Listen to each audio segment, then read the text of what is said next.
good morning, everybody. Just wanted to jump in here today again with another podcast from Live and Raw Business Breakthroughs. I'm so glad you guys are here with me today. The last few weeks, we've been covering goal setting and planning. And today I want to kind of just bring it all together in a simple format that will allow you to actually set goals for your personal life and your business, allow you to take and plan out what that needs to look like and how it's going to happen and how you're going to achieve them. And then also implement what I call flawless execution, which comes from a really good book by the name of the same title, where you can actually take that plan and put it into an execution strategy and go out and make it happen. So without further ado, let's jump into it. So a couple of weeks ago, we talked about goal setting.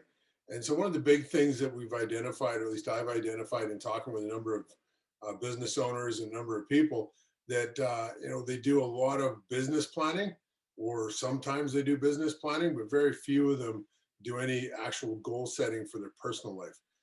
They do the goal setting for the business and not for the personal.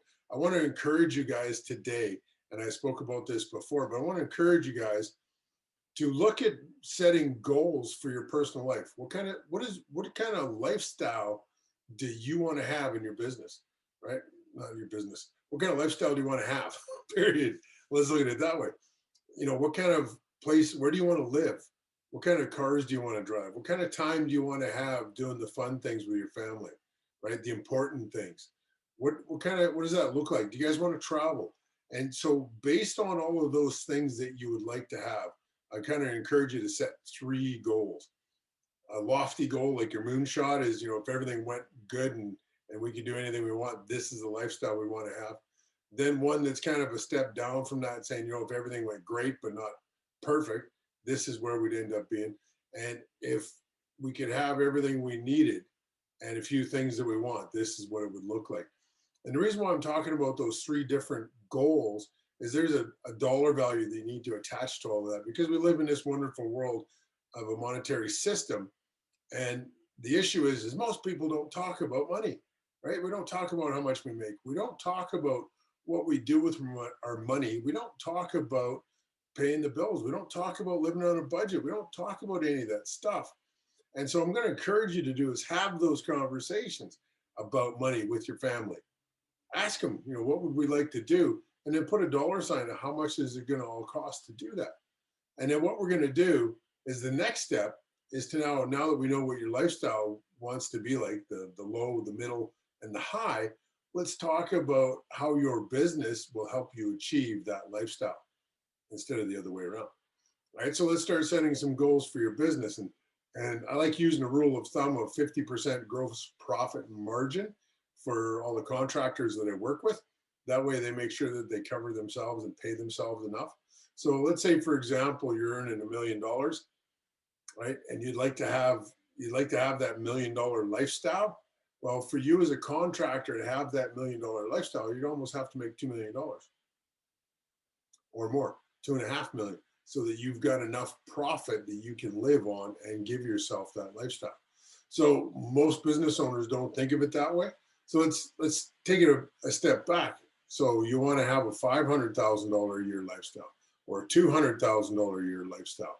$200,000 in your business. If you're a contractor, a plumber, electrician, framer, painter, whatever, and you want to generate $200,000 a year for your family so you can go do the fun things you want to do, have the lifestyle you want, live where you want, you're going to need to generate at least $450,000 so that you can cover that in your business.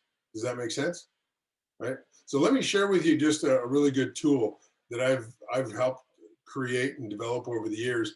Because when most people start talking about business planning, the deer in the headlight look kicks in and the brain fog sets in and they start going, oh. And so you shut down because overwhelmed. I don't know how to do it, so you don't. And the problem with that is if you don't know how to plan and you're not asking for help, you're planning to fail. Does that make sense? So let me encourage you to plan so that you can succeed instead of plan to fail, right? So if you don't plan, you're planning to fail. Make sense? I'm trying to remember who said that, some wise guy. way beyond my years of experience and knowledge and wisdom said that, and I picked it up in a book somewhere, and I'm sure it's been said 100 times. But if you fail to plan, you're planning to fail. That's exactly the quote right there. So let's talk a little bit about what we need to do in planning. Let's first of all identify what is the objective that we want to achieve in our plan. Like, why do we want to plan? What are we trying to do? So set your objectives, set your outcome. And this can be preliminary. It can be like, moonshot kind of stuff like we talked about in your goal setting for your personal life. Do the same thing in your goal setting for your business, right? Great, mediocre, and average. And then, what's the outcome? What is going to be the outcome for all three of those? What do you want to, what is the objective that you are trying to achieve? Now, don't forget, in putting down your stuff for your objectives, it really comes down to around about 5 things or 3 things that you want to be able to do. Is you want to be able to increase your customers, increase your revenues, and increase your profitability. Those are typically the 3 targets, 3 goals, 3 outcomes that you want to target for in your business, right? So once you've got the objective set down, what are the SMART goals that you need to put around those objectives so that you can achieve them, right? And when you talk about SMART goals, like we talked about earlier, they need to be specific, right? And that's really, really important, because in what I found in my own goal setting is I was very good visionary. I could set pretty big pies in the sky kind of stuff. But when it come in the moment of choice to do the action I needed to do to move it forward, I sometimes didn't always make the right choice. And the simple reason for that was because I wasn't connected to the prize. I never set a prize for my goal. So if you achieve your goal, what's your reward going to be? And this is really important. What is the reward that you want to have for your goal, right? So for example, for me this year, if we hit our second quarter goals, my prize is going to be buying an off-road race truck. I'm super stoked about that. And I don't know if you guys know me or not, but I love off-road stuff. And if it can go fast or climb rocks or, possibly hurt me, I'm into it. I am getting older, so I got to be a little bit more careful about the hurt side of things. But my 18-year-old brain says I can still do a lot of stuff, right? So I just have to be careful how to listen to it. So when we talk about, SMART goals, specific, when we're looking at how to set that prize for ourselves, I want you to spend some time envisioning it, because this is powerful. You want to be able to sit in your mind and envision you achieving your prize. Like, you've achieved your goal. Here's your prize. What is it? What does it feel like? What does it taste like? What does it smell like? Where does it get you to go? What kind of things can you do with it? And be really, really granular in this. Get really good into it. Spend 15, 20 minutes, half an hour even, in thought, deep thought about what that feels like. And the most important thing is, what does it feel like? Because in the moment of choice, when you're trying to decide what you should do next, whether you should just, you're tired, you want to veg on the couch, binge on some Netflix, or, make that decision to move towards your goal. If you've made that connection with the feeling of you achieving that prize, your brain won't let you binge flick Netflix. It's going to say, go make a phone call. And you'll go do that. It's not going to happen like that. It takes time to develop, but it will happen. So keep spending time envisioning your prize, and it will happen for you guys. So once you have the goal, once you've made it specific and you set a prize, is it measurable? How can we measure whether we can attain it or not? So when we look at our business revenues, number of customers, and profits, we can really put numbers to those so we can measure it. But if it's anything outside of that, increase customer retention, what do you want to increase customer retention by? Put a number to it, right? I want to, let's say, for example, I'd like to climb Mount Kilimanjaro as a personal goal. So is that measurable? Yeah, it can be. How high do you want to go up? Are you taking the steps you need to get in condition for that? Otherwise, and this might be the second step, is it achievable? Right? If you're I don't want to use the word couch potato, but if you're a couch potato and you have dreams of climbing Mount Kilimanjaro and you're not doing any activity to get you into shape to do that, it's not going to be attainable for you, right? So maybe let's look at, going for a walk a mile a day. And, in 6 months, you will be in shape to consider climbing a mountain. Maybe not Mount Kilimanjaro, but, one that's much smaller. And you take these small incremental steps that'll get you there, right? So we talked about measurability. Now we talked about achievability, right? Is it realistic? That's the next step. Is it a realistic goal to try and climb Mount Kilimanjaro? Especially if you're maybe 30 or 40 pounds overweight. Not probably a good thing to do, right? Do you have the resources to climb Mount Kilimanjaro, right? Do you have the money to get you over there to hire the guide with all the equipment? Is that reasonable? Is that realistic? If you don't have the resources, then you need to take a step back and go, let's reassess our goal. Instead of the goal being climb Mount Kilimanjaro, let's take a step back and go, maybe we need to look at finding the resources so that we can go climb Mount Kilimanjaro, right? It could be a sub goal of that if you want to break it into a number of sub goals, milestones, right? So smart goals, specific, measurable, attainable or achievable, and realistic. And the last one is time. Put a timestamp to it. I am going to gain 50% more customers by the end of Q2 2021. It's a good example. That is a very measurable time frame. Not only is it a measurable time frame, but it's also a measurable goal, right? So I want you to think about in your business, whether it's electrical or plumbing or contracting or deck building, painting, whatever those are. Think about how much more revenue you need, and based on how much revenue you need, how many more customers does that you need to bring in, and then we can go through a process on how you can figure that out, breaking it down step by step. So next is making some assumptions for the planning. Now we've got our objective set and we've got our goals set. Now let's make some assumptions around planning. These are the things that we don't know if they're true or false, or we don't know if they're accurate or not. And so based on those, we have to make some assumptions around, hey, is my pricing correct? So, based on, widget X being $100, is that the right price that's going to help us to achieve our goal? So we're going to make the assumption that that is the right price until we can test it or prove that it's true or false, right? What resources do we need? Do we need any, or do we need everything? And so those assumptions are, we need this, this, this, and this. So for example, painting, resources, we need a ladder, we need some paint rollers, we need some paint, and we need a customer, right? So those are essentially the resources. Now, those are some assumptions that that's all we need, but that could change. We might need tape for cutting in. We might need brushes for cutting in. We might need some of those other things that, painters need to add to, and or a truck even to add to get to the job site. So what are those assumptions that we have to make around those things, right? And then what we're going to do is, once we've got the assumptions, who needs to be involved in the process? If you're an army of one, obviously it's just you. But if you have a team, who needs to be involved in the process for planning? Who needs to be involved in the process for delivery of the job? And who needs to be involved in the process for completion, right? And who's involved in the paperwork on the other side, the back end of your business, right? What tools, templates, scripts, or processes do you need, or do you think would be required? So you make some assumptions around, we need this, this, and this, right? Where do we need to go, right? What's our focus does it need to be? What's our target have to be? So when we look at our, from a marketing perspective, what's our demographic or our target that we're looking after?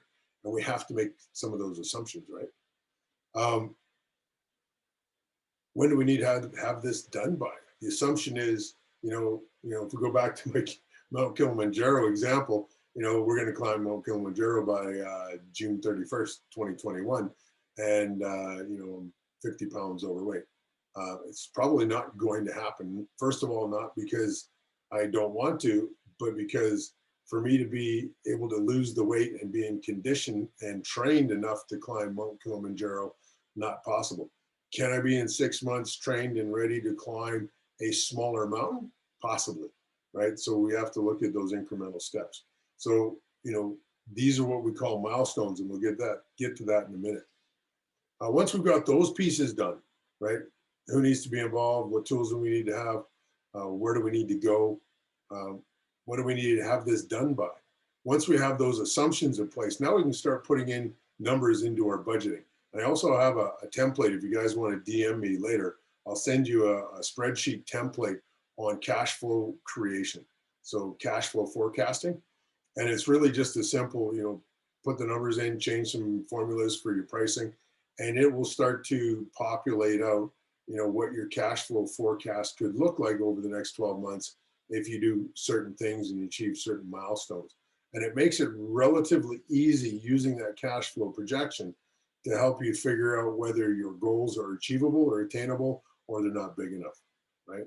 And that's important to look at as well. Because sometimes when you start looking at your goals and then you start putting a plan together, you start to realize that, hey, if I follow this plan, this goal is easily attainable. And sometimes most business owners, we don't look at the value of planning simply for that aspect, and we miss it because we get, oh, it's too complex, I can't do it, it's overwhelming. And so we don't. So I want my whole goal here today is to help you guys get out of the complexity into the simplicity and plan your business. Take an hour, take 2 hours, maybe 3 hours even, and plan out your next steps for 2021 and put an action plan to it, which is what I'm trying to share with you guys today, and kick it into high gear, right? So once we got the cash flow forecast, we're going to look back at, refining our objectives and the budgeting. Now, the idea behind that is based on what I just said. If you've done the cash flow and you realize that, if we do these simple steps, we can really 2x our revenues, then our objective's not set big enough. Or if we look at the cash flow and we go, holy crap, we can't do that. Then we need to back down and say, look, based on the activity that needs to go into this, we can't achieve that objective because we don't have the resources. So let's make a smaller objective and then redo the cash flow. So the idea is to refine and improve it until you're very satisfied that it is achievable, and it's going to make you stretch, but it's still achievable, right? So refine the objectives, right? And then step 6 is milestones and measurement. Now, these are the mini steps that I talk about in how to achieve our objective. So we use the example of climbing Mount Kilimanjaro. What are the milestones that we need to hit there? So let's take me, for example. I'm 50 pounds overweight, and I want to go climb Mount Kilimanjaro. That's my goal for this year. And I go through the process. I set the budget, realize, what? I can't climb Mount Kilimanjaro this year, but maybe I can climb one of the local mountains over here, the Three Sisters, right? Mount Lady Mac, for example, in Canmore. I can go climb that one by the end of Q2 if I do the condition training. So the first milestone is do the condition training by this date, right? So, in the condition training, the milestone could be lose 50 pounds by Q2, and in the process, get prepped for climbing Mount Lady Mac in Canmore. So that's milestone 1. Milestone 2 could be, now that we've climbed Mount Lady Mac, we need to go get some mountaineering training where we use ropes and harnesses and all that good stuff. And then we climb the next bigger mountain where it's a beginner's mountain for mountaineering, where you actually do use ropes and stuff like that. So, that'll be the second milestone. The third milestone will be going to the next level of mountain where you actually have to use a lot more equipment, and it's a lot higher, and you have to be more prepared, right? So those are the milestones we're talking about. So if we go back and we look at it from a business perspective, let's take the painter, for example, or the electrician. The first milestone is planning your business, right? You don't have the processes in place to get you to that $1 million revenue or the $2 million revenue. So what's the first thing you need to look at doing? Well, based on your plan, how you're going to gain more revenue is to increase the number of customers. So milestone number 1 should be, I want to increase our customer count by 20% by Q2.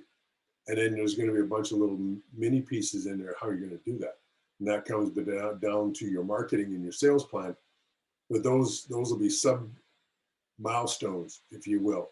right? So first sub-milestone will be create a marketing plan. Second one will be execute on the marketing plan. Third one will be close the sales. And then your big milestone is have increased your customer count by 20%, which results in increased revenue, which results in increased profitability. Does that make sense? So in that process of we going through these milestones, we want to make sure we identify what the milestones are and who's accountable for them and when they need to be done by.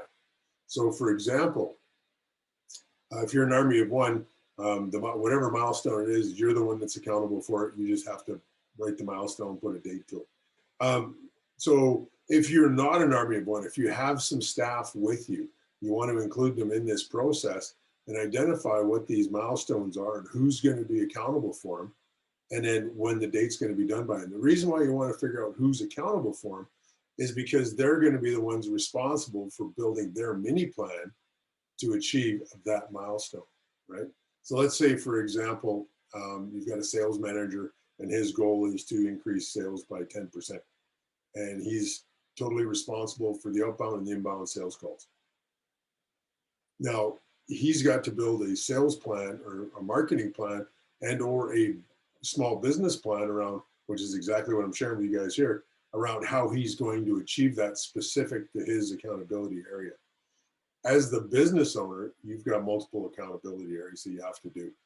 We're talking about just taking one topic, one objective, and then move it together and make that happen, right? So what I want you to do is in the process of identifying what your milestones are, sometimes it's hard to figure out what those are, but let me show you a little quick hack that's really easy. Start with your $1 million goal at the end of the year, if that's what it is, or if it's 2 million or 3 million or 5 million, 10 million, whatever it is, or maybe it's only 500,000, whatever that goal is. Work your way backwards through the cash flow statement, cash flow forecast. That's the word I was looking for. Work your way backwards through the cash flow forecast, and then it's 6 months. What does the number say? That's going to be milestone number 2, right? Let's work on the 4 quarters as your milestones. Quarter 1 is milestone, right? So based on your cash flow statement of quarter 1, what does the revenue need to be? What do the customers need to be? Those are your milestones.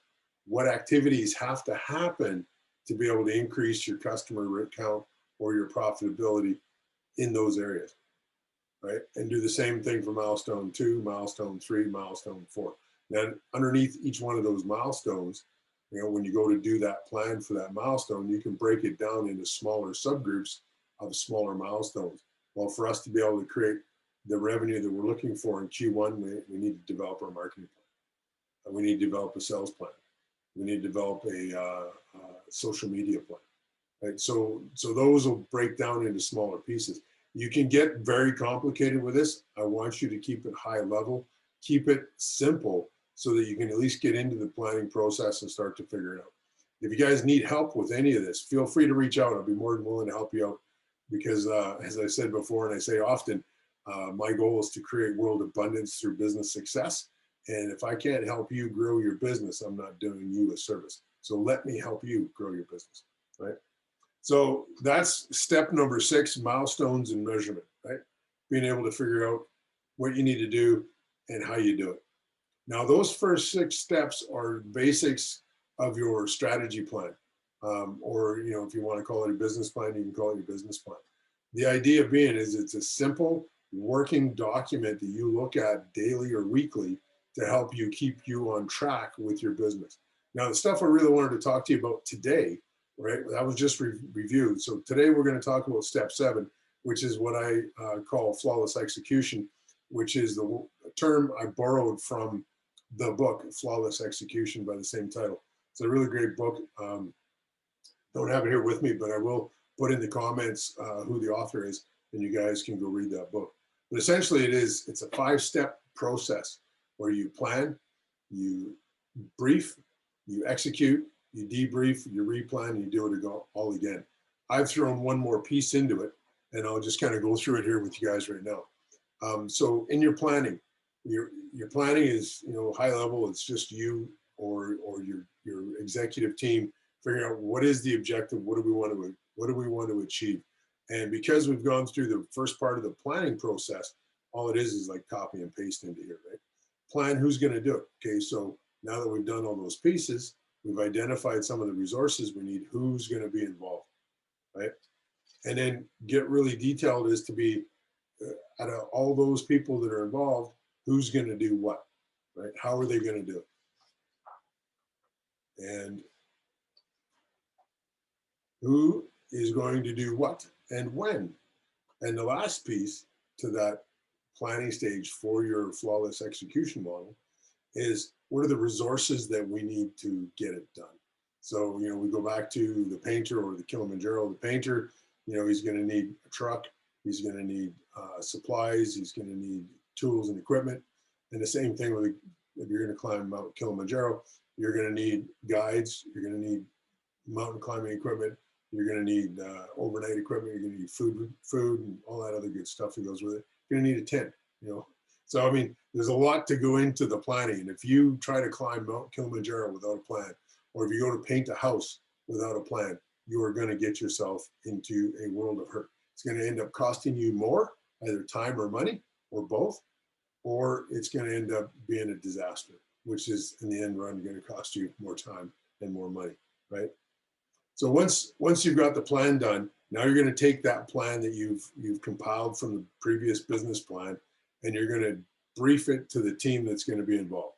Now, if it's just you, you're going to go over and go, yeah, I got this, I got this, I got this. If it's your team, you're going to be very detailed in saying, hey, John, you're going to do this, and this is when you need to do it by. Fred, you're going to do this, and this is when you need to do it by, and this is how you should do it. You don't necessarily need to get micromanaging, right? But, this is what you need to do when you need to do it by. And, if they're really good at their jobs, let them figure out how they're going to do it. Once that is done, once all the people that are done in there, you've briefed everyone on what you want done, I want you to keep in mind, go over it one more time, because the biggest failure in briefing and executing a plan, no matter what it is, the biggest failure in there is the lack of communication, right? When we go back and we debrief, there's always a need for better communication, right? There's always a need. Number one thing shows up, better communication. We needed better communication. We didn't know about that. We didn't know about this. We didn't know about that permit not being pulled. We didn't know about not having the right paint. And so you end up looking kind of foolish and sheepish with egg on your face at a job site, especially when you don't have the right information, right? So go back and brief it one more time just to make sure everybody's clear. And then if you want, just to make sure they're clear, get them to brief you on what they just heard, right? Tracking. Next step is tracking. So third step, tracking is, how are you going to measure the success of this project? How are you going to measure the success of this executionable project, right? So we want to look at that. How will you know? Then, of course, time to do it. Execute. Let's get out there, make it happen. And that is when everything in the planning stage has either been done well or it's been done poorly, is in the quality of the execution. If everything goes off well, boom, boom, boom, boom, boom, and it's executed, customers happy, cleanup's great, and you get raving reviews, you planned properly and you executed properly. But it doesn't stop there, right? The most important step of this whole process is the next step, and that's the debrief, right? The debrief is where you will go in, sit down with everybody that was involved in the execution of that project and say, hey, how did it go? What went well? And then ask the question, why did it go well, right? What went wrong? And why did it go wrong? And take notes on all this stuff. Take notes, listen to what everyone has to say on the team about what their input, their perspective, and what they saw going right or going wrong happen. Don't just take, a group speaker's word for it. Be willing to dig in deep and find out, because in those moments of digging in deep to your team and finding out, you're going to do two things. First one is you're going to find out what the problem really was. And the second one is your staff are going to identify that you really care about helping them do the best job that they can do by providing them the right resources to help set them up for success instead of setting them up for failure. And I've been there. I've done both, right? So success, way more fun. It's way easier on your stress, right? And then finally, what you want to ask yourself is, with all those things that went right, went wrong, what went mediocre, what can we improve on, and how can we improve on? And then the last step is take all that information, put it back into your next planning session, right? And in next planning session, you're going to go through the same process.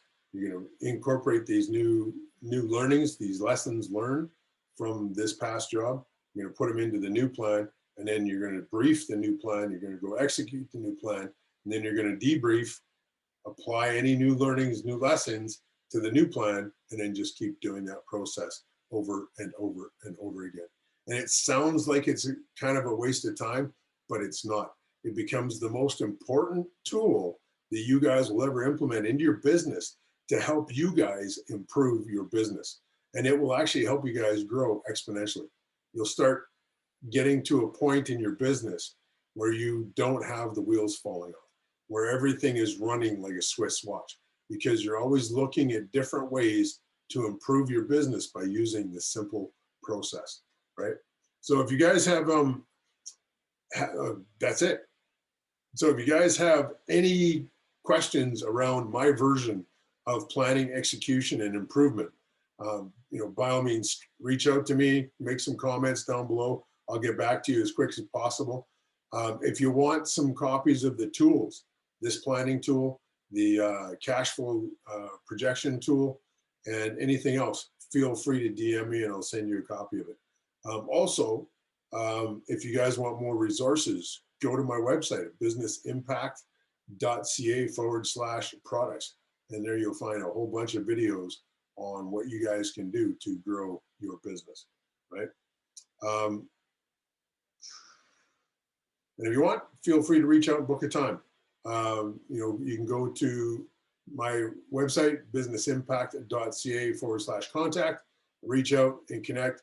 And if I'm not mistaken, there is a connect button or contact button on just about every page on my website. So feel free to connect there.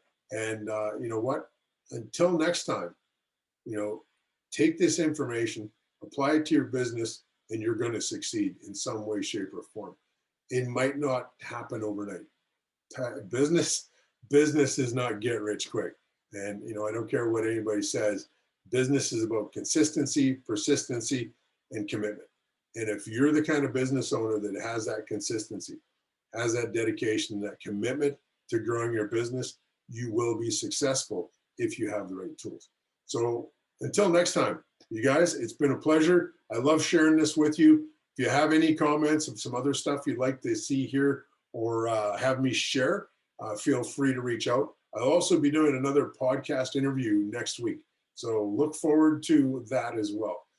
Don't forget to like, subscribe, and share. Love you guys. Till next time.